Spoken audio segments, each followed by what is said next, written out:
तो सर संत रामपाल जी महाराज से नाम उपदेश लेने के बाद आपको क्या लाभ मिला? संत रामपाल जी महाराज से नाम दीक्षा लेने के बाद तो जो लाभ मिले मुझे उसकी व्याख्या ही नहीं हो सकती। कि 5 साल हो गए मुझे आज मालिक की शरण में। मालिक ने मेरे पे वो मेहर बख्शी है जिसका कि मैं अब कहने लगूँ तो सुबह निकल जाएगी। तो क्या हुआ कि शुरू में जब परमात्मा से नाम दीक्षा ली तो 3 महीने ही हुए थे, मैंने अकेला ही नाम ले रखा था। तो मेरा जो लड़का है वो 5 साल का था, उसको जो है बड़ा ज़बरदस्त दौरा पड़ा और वो चक्कर खा के गिर गया और उसके हाथ पैर ऐंठने शुरू हो गए और उससे जो है ना झाग आने लगे मुंह से। हमने जो उसको तुरंत उठाया और वहाँ पे एडमिट कराया सोनीपत मित्तल नर्सिंग होम में। उन्होंने रात के 9 बज रहे थे तो उन्होंने कहा भाई CT स्कैन होगा अभी इसका रंगीन। उन्होंने CT स्कैन कराया। CT स्कैन में 5,000 रुपये हमारे रात को ही लगे। तो मैंने गुरुजी से प्रार्थना करवाई उस टाइम पे। मैं कहा गुरुजी ऐसे ऐसे बात होगी। तो गुरुजी ने कहा कि भाई आप जो है ना सवेरे इसको यहाँ लिया और नाम दीक्षा दिला दो, आप लड़के को कुछ नहीं होगा। परमात्मा की ऐसी कृपा हुई, हम तो सवेरे उठा के गाड़ी और सीधे बरवाड़ा चले आए। बरवाड़ा आने के बाद में मालिक ने जो है ना अंदर बुलाए और परमात्मा ने जो है ना उस पर सिर पर हाथ रखा और नाम दीक्षा दिलाई। वो तो 5 साल हो गए जी। आज तक तो हमारे लड़के को किसी भी प्रकार की कोई दिक्कत नहीं आई। वो लड़का अभी भी यहीं पे है। वैसी बात नहीं कि भाई को झूठ हो, और मैं झूठ बोलता हूँ तो मेरे यहाँ जाके तहकीकात कर ली जाए किसी प्रकार की। हमारे को ये लाभ मिला। पहला लाभ तो ये मिला, मेरे मम्मी के शरीर में जो नाना जी आते थे, जो भूत आते थे वो बंद हो गए। मेरे पापा जी बीड़ी पीते थे, वो बीड़ी बिल्कुल एक आशीर्वाद मात्र से छूट गई। तीसरा, मेरे जो भाभी जी थी उनके दम की बहुत शिकायत थी, बिल्कुल समाप्त हो गई, आज एकदम बिल्कुल रेडी है।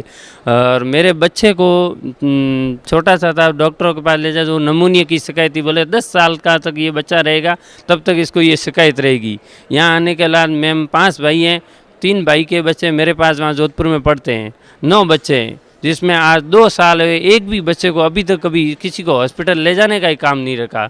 बहुत सुख शांति और आराम से जीवन जी रहे हैं परमात्मा की कृपा से। और अब मेरे एक 10 महीने का बच्चा और है, वो जब 7वां महीना लगा हुआ था जी मेरे, तो मैं लड़के को लेके बस पे सड़क पार करने लगी जी। तो दूर से कार आती दिखाई दी जी। मैंने सोचा 20 कदम दूर थी जी कार। मैंने सोचा कि कार मेरे करीब आएगी, उतनी देर में मैं सड़क पार कर लूँगी। और ड्राइवर मुझे देख रहा है, कार वाला भी, आगे से सवारी निकल रही है। तो जी मैं कार सड़क पार करी थी, कार इतनी स्पीड से आई कि मेरे लड़के के छाती में कार लगी और लड़के को 10 कदम ऊपर उछाल कर और 7-8 कदम दूर ज़मीन धरती पर डाल दिया जी। सड़क पर भी नहीं पड़ने दिया जी। परमात्मा बंदी छोड़ संत गुरु रामपाल जी महाराज ने जी। और बच्चे के खरोच भी नहीं आई है। मैंने आस छोड़ दी थी भी मेरा बच्चा मर गया। तो मैंने घबराहट में मेरा बैग कार के नीचे चला गया, हमारी चप्पलें सड़क पर खिलर गई। तो वहाँ से ड्राइवरों ने चक्का मेरे लड़के को उठाकर कहा कि ये तो अभी ज़िंदा है, और मुझे कहा कि अग्रवा मेडिकल में आप उसे भर्ती करवा दो। तो मैंने कहा भी मैं सिद्ध गुरु रामपाल जी महाराज के द्वार पे ही जाऊंगी, मैं कहीं पर इसको दवाई नहीं दिलाऊंगी। तो मेरे भी सतगुरु रामपाल जी महाराज ने खरोच भी नहीं आने दी जी, तब कि मेरा 7वां महीना लगा हुआ था जी। तो मैं मेरे लड़के को लेके आश्रम में यहाँ पहुँची, अकेली, जेठ का महीना था जी।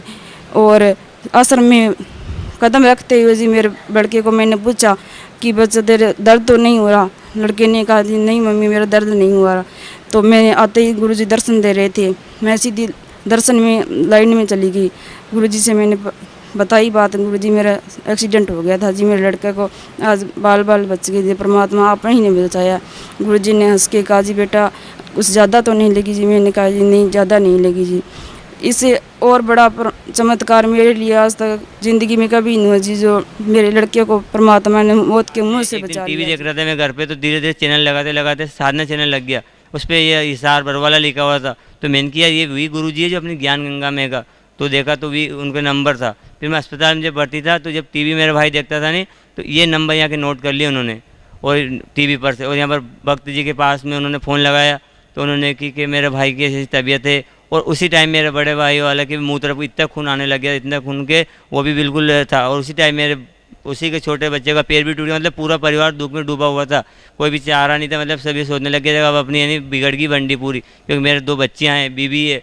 उन्होंने सोचा अगर ये मर जाएगा तो इनका भी क्या होगा। मुझे भी बहुत अफसोस होता था देख देख के कि इनका क्या होगा। उसके बाद में यहाँ फ़ोन लगाया तो भगत जी ने बोला कि आप आ जाओ भाई, बरवाला लेके यहाँ पर आने में सब कुछ है नहीं आपका ठीक हो जाएगा अगर विश्वास से आओगे बंदी छोड़ के यहाँ। तो वहाँ उन्होंने फ़ोन लगाया कि आप छुट्टी करवा कर जाओ। तो मैंने डॉक्टर से कहा मैं डॉक्टर साहब हमें छुट्टी दे दो, तो डॉक्टर ने भी मना कर दिया कि भाई ये छुट्टी थोड़ी दी जाती है ऐसे, और आज तो रविवार का दिन है, ऐसा दिन है हम तुझे छुट्टी नहीं दे पाएंगे। मैंने कि मुझे आज जाना है कि नहीं, हम छुट्टी नहीं देंगे तेरे को, बड़े सर्जन से लिखो अगला। तो उन्होंने कहा एक पर्चे पर दस्तखत कर दिया, तू मर जाए तो हमारी जिम्मेदारी में नहीं। मैं बिल्कुल मैं दस्तखत करता हूँ। मैंने दस्तखत कर दिए और अपने आप मतलब उनसे के सुई थी हाथ में निकलवा के मैं आ गया। घर पर आने के बाद मेरे पापा ने कहने लगे बेटे 1-2 दिन और अस्पताल में रह ले, वहाँ क्या करेंगे। मैंने कि यहाँ पे विश्वास है कि सुनने की, मुझे विश्वास तो पूरा है, पर चल अगर दुनिया में कहेगी जन पैसे कमा लेगी, मैंने कि नहीं अपन चलेंगे। तो हम तो वहाँ से वापस आ गए। अब मुझे पता तो मालूम नहीं था कि अभी देखा नहीं हरियाणा दिल्ली भी, तो उस किताब में एक मानचित्र बना हुआ है पीछे नक्शा, उस नक्शे से हम यहाँ पर आए। और यहाँ पर आने के बाद मैं बंदी छोड़ के पास आया, नाम दान लिया, और जब सुबह दर्शन पे गए तो मैंने बंदी छोड़ से आराधना करी, मालिक मेरे से रोग है, मैं क्या करूँ, मेरे को बहुत दर्द होता है, बहुत पीड़ा होती है। तो बंदी छोड़ ने सिर पर हाथ रख के कहा बेटा सब ठीक हो जाएगा, बस उन्होंने ये कहा। उसके बाद में मुझे जाड़ा जो मवाद होता था अपने आप पूरे कपड़े भीग जाते थे, पर ख़त्म हो गया। जब मैं यहाँ से लौट के वापस घर गया तो 3 दिन में रुका, उसके बाद घर गया तो मुझे मतलब सिर्फ पानी छना वो पानी आने लग गया, और मवाद और हड्डी गल कर आनी थी वो सब बंद हो गई, कुछ भी नहीं आया। और जिसके बाद में आज भी मेरे ये पर्रू पे गए, घाव पे गए, से नासूर लगे हुए हैं इसमें, ये पूरे।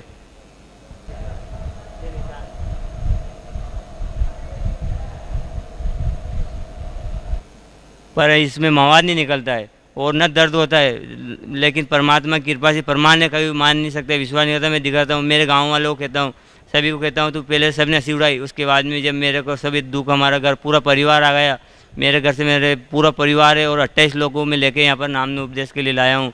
सभी आए और यहाँ का चमत्कार देखा, सभी को फ़ायदा हुआ, और बंदी छोड़ने से रजा करी कि मेरे को सुख दिया, सभी को सुख तो दिया। बहुत मिला है, सुख मिल रहा है जी। मेरे घरवाली को रसोली थी जी, मेरे कैंसर की बीमारी थी जी, और मेरे को रसोली थी हाथ में जी यहाँ पर ये रामपाल जी ने महाराज ने ठीक कर दी मेरे को जी, और भक्तनी को भी ठीक कर दिया जी। मैं ये संदेश दे जाऊँगा भी जो भी प्राणी है, मतलब बच्चे हैं, जब परमात्मा के रामपाल जी महाराज का नाम लो और मोक्ष कराओ।